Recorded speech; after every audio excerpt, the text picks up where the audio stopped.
Para começar, a cinemática é baseada em alguns conceitos, né? O primeiro deles é a posição de uma partícula, por exemplo. Então, a posição eu vou chamar aqui de R-vetor. Então, imagina, você tem uma partícula aqui no espaço, uma partícula pontual, digamos, e a gente pode, por exemplo, assinalar essa partícula, definir um sistema de coordenadas cartesiano, certo? Então, aqui a gente tem os eixos x, x, y e z, por exemplo. E então adicionar definir um vetor aqui que define a posição dessa partícula, certo? Então, definir que essa partícula está nessa posição aqui, de acordo com o nosso sistema de coordenadas cartesianas. É claro também que essa partícula pode estar se movendo, então a posição dela vai, por exemplo, mudar ao longo do tempo, certo? Então, nosso vetor posição ele pode acabar dependendo do tempo. Tudo bem? Bom, o vetor posição em coordenadas cartesianas, pensando nesse exemplo que a gente está dando, ele vai ser dado por um vetor em que na primeira coordenada vai ser a posição x, que depende do tempo, né?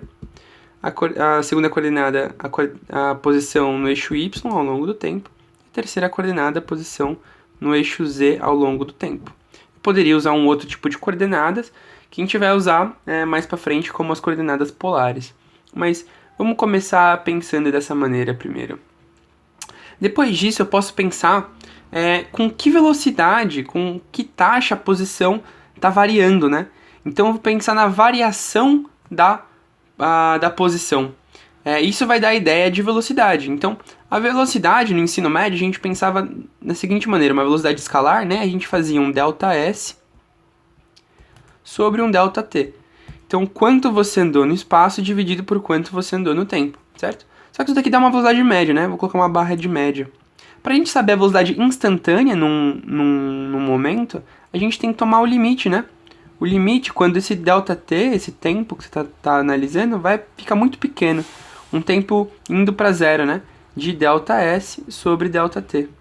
Só que isso é exatamente a definição da derivada do espaço em relação ao tempo.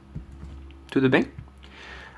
Então, vai ser exatamente a mesma ideia que a gente vai usar aqui, só que vetorialmente, né? Então, o vetor velocidade, ao longo, que pode depender do tempo também, vai ser a variação da posição, então a derivada de r com respeito ao tempo. Certo? E isso daqui pode depender do tempo, certo? Como a gente está vendo aqui.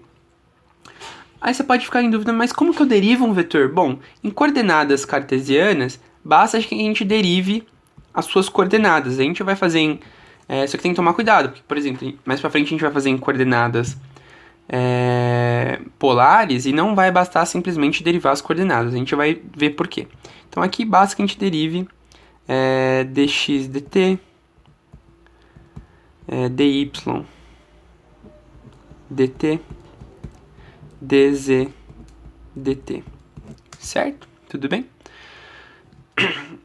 Agora, similarmente, antes de continuar, eu gostaria de falar que essa é uma notação que a gente pode também usar de outra forma aqui. Então, eu poderia escrever como a posição x, que depende de t, na componente i. E o que é esse i aqui, né?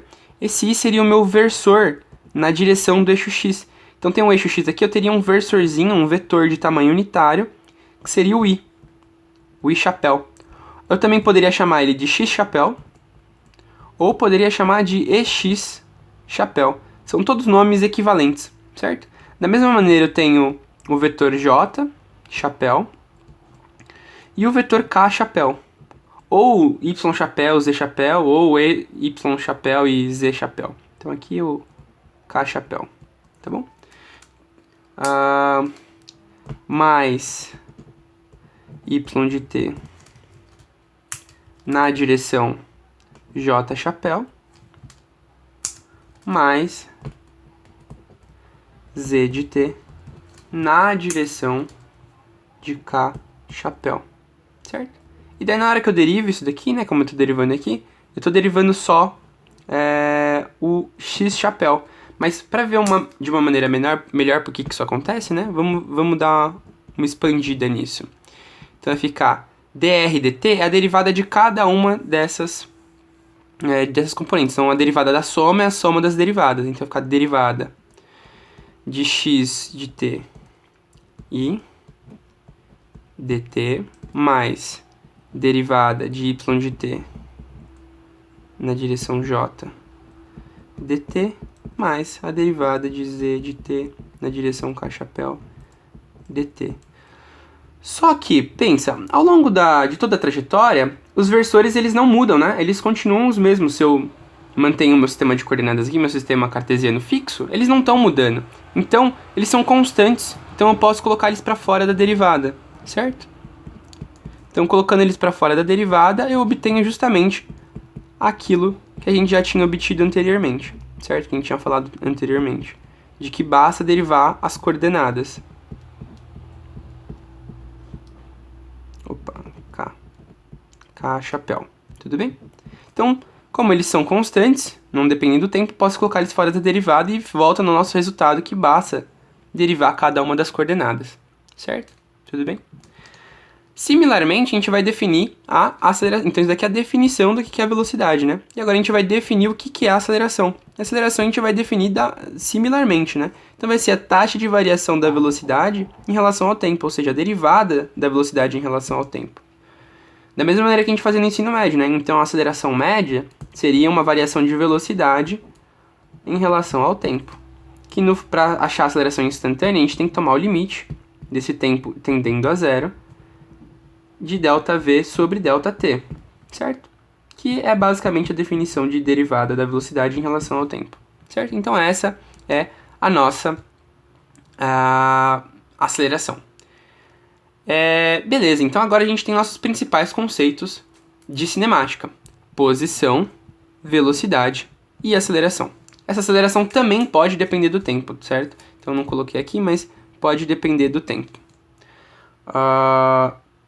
Agora, para prosseguir em cinemática, basta que a gente tome algumas ideias de cálculo diferencial integral. Tá bom que vocês estão aprendendo isso ainda, mas não vamos usar muita coisa muito complicada. Vamos usar basicamente o teorema fundamental do cálculo. Então, teorema fundamental do cálculo. Ele tem as suas condições de validade, né? Então tem as hipóteses para o teorema ser verdadeiro, então tem que ser uma função definida em um certo intervalo, tem que ser derivável nesse intervalo, enfim.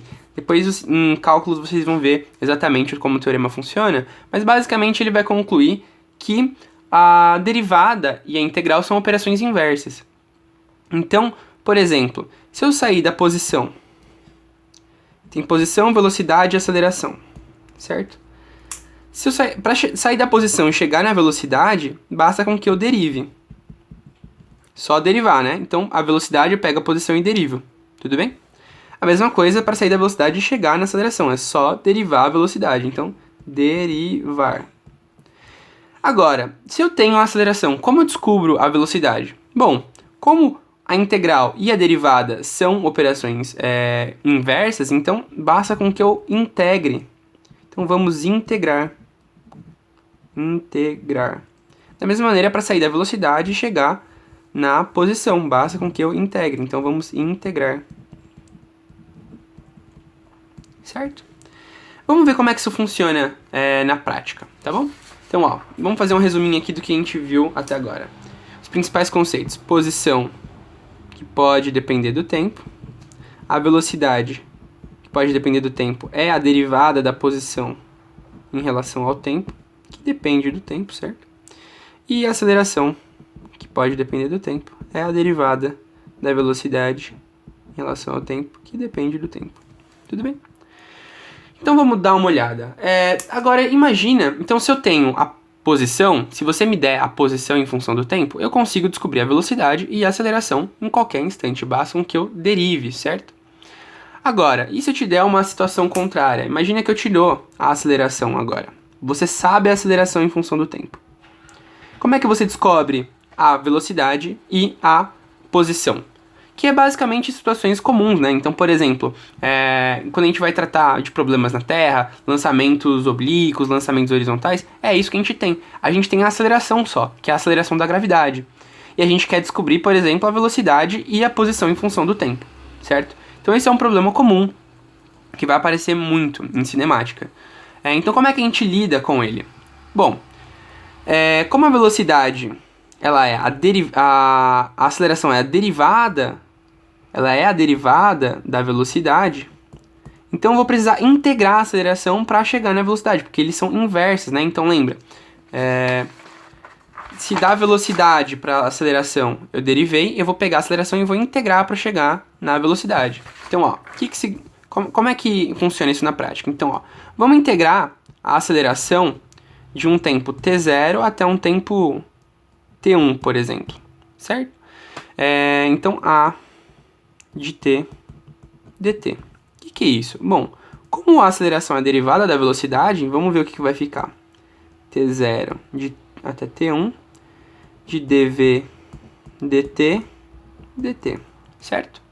Agora, olha, eu estou integrando uma derivada. Como eles são operações inversas, eu basicamente volto na velocidade de t, só que aplicada nos extremos de integração. Então, de t0 até t1, tudo bem? Que isso é o quê? É v de t1 menos v de t0, certo? Então, olha que eu cheguei.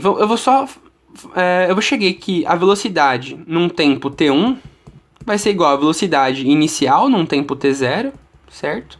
Mais essa integral de t0 até t1 da aceleração. Tudo bem? Então eu cheguei nessa relação. Relação simples. E que sempre que você tiver a aceleração, se você conseguir integrar ela, você basicamente consegue achar a velocidade em qualquer instante t1. Tudo bem? Vamos fazer isso agora também para descobrir a posição. Então, ó, a posição, a velocidade, aqui, ó, ela é a derivada da posição, certo? Então, se eu derivei a posição para chegar na velocidade, eu vou ter que integrar a velocidade para chegar na posição. Então, ó, vamos lá. Integrar a velocidade de um tempo t0 até um tempo t1, v de t dt, certo? Então, isso daqui é o quê? É a integral de t0 até t1 da derivada da posição em relação ao tempo. Beleza? Só que, olha, eu estou integrando uma derivada. Como integral e derivada são operações opostas, operações inversas, melhor dizendo, então eu meio que cancelo uma com a outra. Então vai ser a posição de t aplicada nos intervalos de integração, de t0 até t1, que vai ser r de t1 menos r de t0. Aí, mandando esse termo para o outro lado, eu vou obter que a posição num tempo t1 genérico é igual à posição inicial mais a integral da velocidade no intervalo de t0 até t1 em relação ao tempo, certo? E isso é absolutamente geral, vale sempre, porque, ó, veja bem, o que eu usei? Eu basicamente usei as definições do que é posição, velocidade e aceleração, e apliquei o teorema fundamental do cálculo e eu chego nessas relações. O teorema fundamental do cálculo basicamente vai valer quase sempre em física, certo? Então essas relações valem quando? Valem sempre, em qualquer situação, em qualquer caso, em qualquer momento. Elas são absolutamente gerais. Basta que você consiga conseguir integrar a aceleração para achar a velocidade, e basta que você consiga integrar a velocidade para achar a posição num tempo genérico, certo? Então, aqui a gente tem basicamente duas situações de cinemática que estão completamente resolvidas. Então, se você tem a posição, basta que você derive para achar a velocidade e derive novamente para achar a aceleração. Inclusive, a gente até escreve assim, ó, a aceleração é a segunda derivada da posição em relação ao tempo, porque é a derivada da posição, certo? E aqui vai ser a mesma coisa. Então, ó, aqui a gente tem vai ser o inverso, né? Então, dado uma aceleração, você consegue achar a velocidade integrando a aceleração e consegue achar a posição integrando a velocidade. Eu poderia até tentar substituir essa velocidade aqui ia ficar alguns termos, né? Ia ficar uma integral dupla da aceleração, enfim, porque a gente tem uma derivada dupla aqui. Mas tudo bem. Então, basicamente, isso é o conceito, a teoria geral de cinemática, que a gente vai entender melhor como a gente usa isso em um exemplo que a gente vai fazer a seguir.